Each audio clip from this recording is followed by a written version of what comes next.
So you want to start a nonprofit to help the homeless? Well, you've come to the right place because in this short video, I'm going to walk you through the process of starting a nonprofit to help the homeless. Hi, I'm attorney Audrey Chisholm with Chisholm Law Firm, where we help companies and individuals start and grow nonprofits that impact the world, and also the best-selling author of Start a Nonprofit That Doesn't Ruin Your Life. All right, so let's get right into it. How do you start a nonprofit to help the homeless? So first of all, congrats on being the person that has a passion that wants to make a difference. So whether you've experienced homelessness yourself, or maybe you have a friend or a family member that's gone through it, or you just have a passion and a deep calling to help, here is how you get it done. Step number one is to think about what it is you want to do.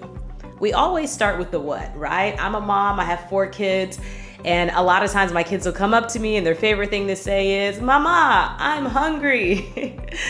And my favorite response to them is, "What do you have a taste for?" Right? The first thing we have to do is figure out, what do you want to do? And we like to call that your vision. Your vision is just the big picture of what you want to do. So let me give you a quick tip on this. When you're doing your vision, don't set limits. Don't talk about, "Oh, I don't know how to do this. I don't have the money to do this," etc. No, just write down the vision exactly how you see it in your head, okay? And so your vision could be to help homeless people by providing them with shelter, like a place to stay, right? Your vision could be helping homeless people with their addiction, okay? Treating their addiction, or maybe for homeless people that have mental health issues. It could be providing food for homeless people. It could be providing clothing for them, resources for them, training and education to help them get jobs. It could be helping homeless people that were previously incarcerated, or they were veterans, etc. Whatever your passion is, you first want to get a crystal clear picture of the vision, because that lets you know what you want to do and where you're headed. All right, so that's step one. Let's figure out what it is we want to do. Now, the next thing we have to do is we've got to set it up legally, okay? We've got to make that vision come to fruition, and that's your legal setup. And there are a ton of components to this, depending on which of those types of nonprofits you want to do as it relates to the homeless, helping the homeless population. But to give you a general overview, that's going to involve getting your team together. So you're going to need a board, which is typically a couple of people that are going to join you in this exciting journey, right? Each state has a different number of people they require, but usually it's at least around 3 people. So you're going to need your team. And then you're going to need the legal setup, okay? And the legal setup is, what I consider the fun part as an attorney, but that has to do with all your paperwork. So you've got to get set up on the state level, and then you've got to get set up on the federal level, which is with the IRS as well. And then there's plenty in between, okay? So you're going to have licenses for fundraising and all types of, things that you'll have to do. Certain states even require other permits and local things that you'll need to set up, but you need to have the legal part done. All right. And so for that, again, you can do it yourself. I've written a whole book on how to do that process, but if not, you can also just find an expert that can take care of that for you. So my law firm, we help a lot of clients. We help a ton of nonprofits with all of the legal paperwork to make sure they're set up properly. They are registered to raise money. They've got their fundraising registrations, all of the compliance things that they need to be set up and to do business properly. Okay, so that's step 2, is the legal setup. So we've got to get the legal setup. So once we've got that, and hopefully you'll hire an experienced attorney that specializes in nonprofits to make sure all that stuff is done for you. Okay, so next, once you've got the legal setup, now it's time to do the fun part, all right, which is doing your funding and your operations. And so funding and operations just means you're going to now say, well, how am I going to carry out this big vision that I have, right? How am I going to make it happen? And so for our clients, again, with our firm, we've helped thousands and thousands of clients with this process. There are plenty of ways that they do it. So for some of them, they decide that they need a building for it. And there are ways that nonprofits can get buildings. There are state and municipal government divisions that will donate property and things like that from surplus, etc. So we've had clients that have done that. We've had clients that have instead, been able to lease space from existing organizations that they use for their charity. That's another option for them there. Or some of them have run their programs virtually, or will kind of do pop-up shops where they're helping depending on what it is that they're doing. But either way, you want to think about the funding and operations.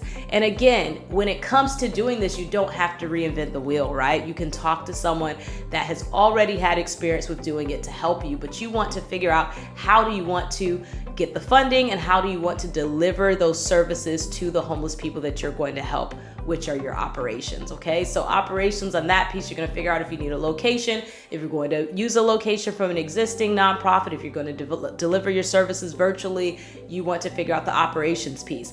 And the funding piece just has to do with how are you gonna pay for it, right? So for some of our clients, they're self-funding it, okay? So maybe they are a high net worth individual, they're funding the charity themselves, or they were left an inheritance, or they have a fund from an organization, they're going to fund it that way. We have other clients that get funding using other people's money, okay? And that may come from grants, from government funding, from corporate sponsorships, from individual donations, you name it. There are all types of ways that nonprofits get money because there are other people that want to help the homeless.